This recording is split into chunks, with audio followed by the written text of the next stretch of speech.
Eesti vanarahva laulude ja lauluviiside korjamise reisikirjeldus. Ambla kihelkond 1910, 20–29 juuli. Jüri Välbe üles kirjutatud.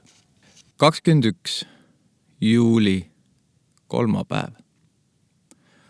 Hommiku vara kell 5 pugesime pahnast välja ja läksime juba lähemat laulikut, Hiiumaa meest taga otsima. Viimaks leidsime selle kusagilt kaugelt põllu pealt kündmast. See oli harilik talumees ja võib arvata, et mitte esimest korda Hiiu saarest suurele maale polnud tulnud. Jutt oli tal kaunis käsin, nagu suurem osalt Eesti talupoegadel ikka on. Laulud, mis ta teadis, olid kõik Uuemaja laulud ja kandsid enda peal Hiiu rahva lihtsuse ja raske elu jälgesid. Tütarlapsed näevad mõnda selle laia ilma poolt, laulis ta. Ma usun, et selle laulu sees on palju tõtt Hiiumaa naiste rahva elu kohta.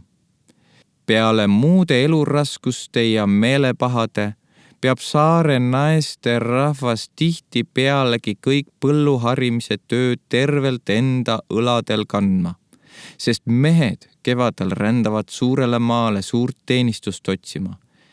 Ehk sõidavad laevaga mere peale. Ainult talvel, võib-olla, on saare rahva elu kergem ja rõõmsam.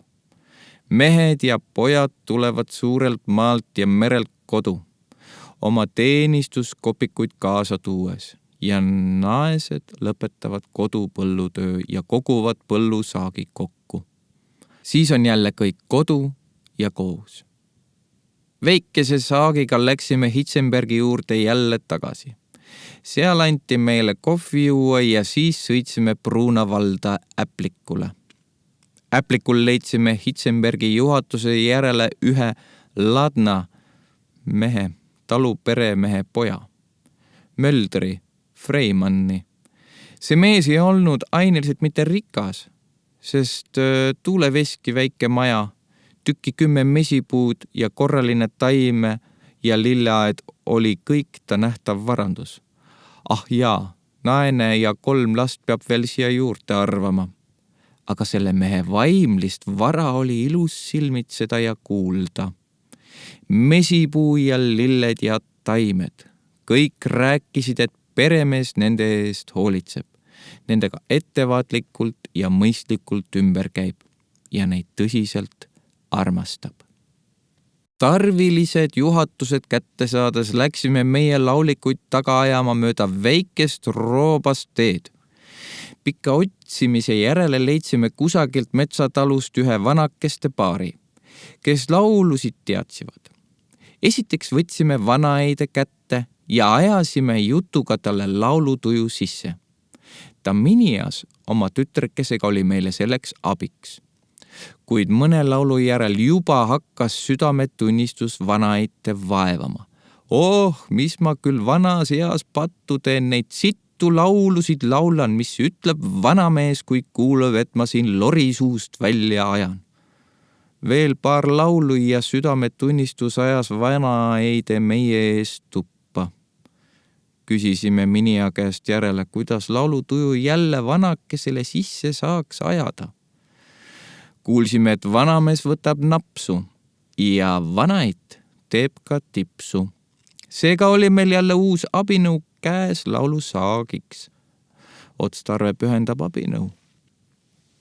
Otsisime viinapudeli välja ja tüki aja pärast juba kirjutasime jälle sõnu ja viisisi. Vana mehe meel sai lahke ja ta hakkas Eidele appi laulusid ütlema, kuid Eit vist kadedusest keelas teda kohe ära iga kord, kui ta oma abi pakkus. Viimati tuli peremees ka ise kodu ja tervitas meid lahkesti. Jutustas meile oma endist elulugu mõisa Kupjase ametis ja nüüdset isa rendi koha peal. Usaldas meile koguni oma sugulaste perekonna saladusigi. Lõunaks saime sealt samast perest võidleiba, rõõska, piime ja keedetud mune. Kui nüüd vanakeste lauluvara lõppema hakkas, seadsime meie sammud lähema metsavahi juurde, kes ka laulusid oskas. Jumalaga jättes vanad ja noored avaldasid meile suure hulga häid soovisid ja peremees ise tuli meiega ühes metsavahi juurde. Tee oli läbi Karjamaa ja Heinamaa, nii et meie üksi oleks võinud ka õige tee pealt kõrvalegi minna. Tüki aja pärast olimegi Pruuna metsavahi Jaagup Keevaski maja juures. Peremees oli tüki aja eest alles Lehtsest kodu tulnud ja nüüd oli õues rohu peal päiksepaistel puhkamas. Vana lapitud kasukas oli tal külje all, väike õlekott peal ja piip suus. Väikelane ja terane koer magas tema juures. Tema oligi see, kes meid seal kõige esite suure haukumisega vastu võttis. Vanamehe nägu tunnistas, et see inimene on palju tööd teinud, kuid siiski ta avaldas natuke pilkamist ja kutsumata lusti.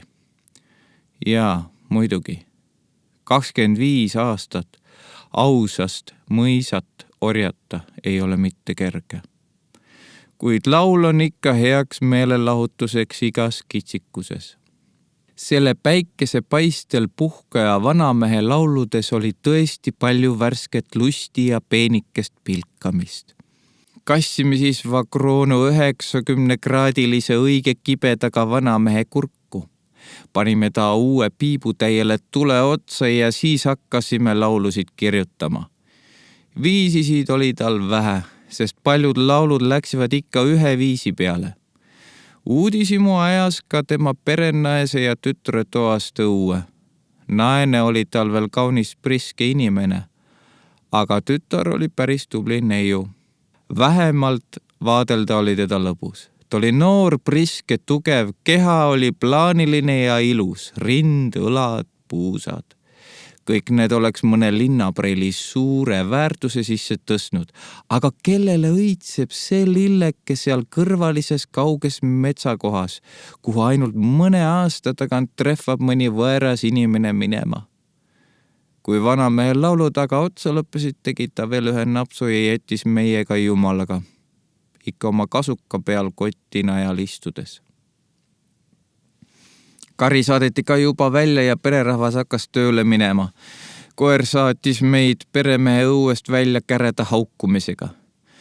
Mõni samm majast eemal seltsimees tunnistas minu arvamised vanamehe ilusa tütre kohta tõeks.